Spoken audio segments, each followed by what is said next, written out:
आज मुल्क में कानून की धज्जियाँ उड़ाई जा रही है और कानून को हाथ में लेते हुए जो ये फिस्ताई ताकतें हैं, जो दहशतगर्द ताकतें हैं, बजरंग दल, VHP, RSS, इनको खुली छूट दी गई है। इनको कंट्रोल में लाना ये social democratic party of India का मुतालबा रहा।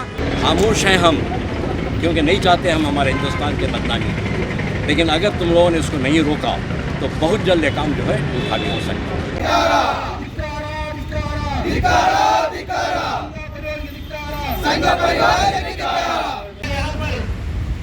आए हुए हमारे खुसूसी मेहमान जनाब अफसर कोडिपेटे साहब, social democratic party of India state general secretary, मैं उनसे गुजारिश करता हूँ अपने ख्यालात का इजहार। आज social democratic party of India के बेंगलुरु डिस्ट्रिक्ट की जानिब से एक एहतजाज मुनाकिद किया गया था। इस एहतजाज का मकसद है जो पिछले 3 महीनों से मणिपुर में जो क्रिश्चियन कम्युनिटी के 150 से ज़्यादा अफराद का जो मर्डर किए हैं और 2 क्रिश्चियन कम्युनिटी के औरतों का नेकेड वीडियो बाहर आया था। और इसी तरीके से हरियाणा में दिन दहाड़े मुसलमानों के घरों को, मस्जिदों के ऊपर हमला चल रहा है। 19 साल हाफिज साद का जो मर्डर किया गया है और ट्रेन में, मुंबई जोधपुर एक्सप्रेस ट्रेन में जो 3 मुसलमानों का कत्लेआम किया गया और एक RPF के ASI का कत्लेआम किया गया। और कर्नाटक में दलित, हमारे मुइटला में दलित बहन के ऊपर रेप किया गया। और बीजापुर डिस्ट्रिक्ट के मुद्देबिहार में एक दलित औरत का रेप एंड मर्डर किया गया। ये सारे इंसिडेंट को देखते हुए आज मुल्क में कानून की धज्जियाँ उड़ाई जा रही है और कानून को हाथ में लेते हुए जो ये फिस्ताई ताकतें हैं, जो दहशतगर्द ताकतें हैं, बजरंग दल, VHP, RSS, इनको खुली छूट दी गई है।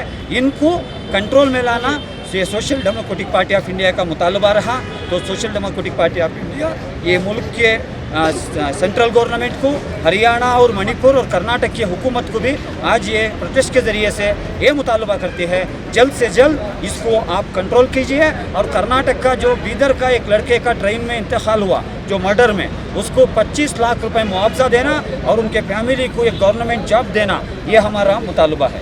मणिपुर के बारे में आप अच्छे तरह से जान गए, सारी दुनिया जानती है। शर्म की बात है हमारे मुल्क के लिए, शर्म की बात है हमारे हिंदुस्तान के लिए। एक ऐसा देश जहाँ पे हर किस्म के लोग रहते हैं, हर जात पात के लोग रहते हैं, मर्द औरत भाई बहन के दान रहते हैं। ऐसे देश में अपने ही बहनों का गंगा नाच दिखाना कितनी शर्म की बात है। अरे क्रिश्चियन कंट्रीज में जो हम कहते हैं कि वो बहुत आगे हैं, अय्याशी उनमें है, कोई उनमें रहती नहीं है, मर्द औरत का फर्क नहीं है। ऐसे देश वाले भी ऐसा काम नहीं करते जो मणिपुर में हुआ है। इस तरह हमने अपने आप को सारी दुनिया में शर्मसार कर लिया है। हम कब तक ये देखते रहेंगे, कब तक ये सब सहते रहेंगे, कब तक ये तमाशे हम अपने आप को बचाते रहेंगे। आज कल मणिपुर हुआ, उसके बाद लोहा में शुरू हुआ और वहाँ पर हिंदू मुस्लिम मजाक को जड़ दिया गया। वहाँ पर जो है मुसलमानों की जगह घुसने की कोशिश की गई।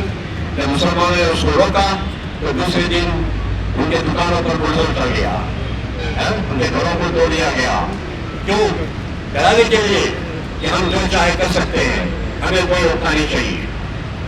मैं कहना ये चाहता हूँ कि नरेंद्र मोदी तो क्या अपने आप को इंसान समझता है? मेरा पहला सवाल, अगर तू इंसान होता तो ऐसे काम करने तो हरगिज़ नहीं। ये जानवरों वाले काम हैं, ऐसे कामों को तूने बहुत पहले बंद कर दिया। लेकिन मैं समझता हूँ कि तू अगर ये काम नहीं कर रहा है, इसको नहीं रोक रहा है, तो तेरी इंसानियत पे सवाल उठा और जल्द से जल्द इसको बंद करना है। क्योंकि अगर इसी तरह चलता रहा तो अभी तो मणिपुर जल रहा है, इंशाल्लाह सारा हिंदुस्तान जलेगा, सारा हिंदुस्तान जलेगा। ये जो पत्थर तुम मस्जिदों पे मार रहे हैं, मंदिरों पे भी पड़ सकते हो।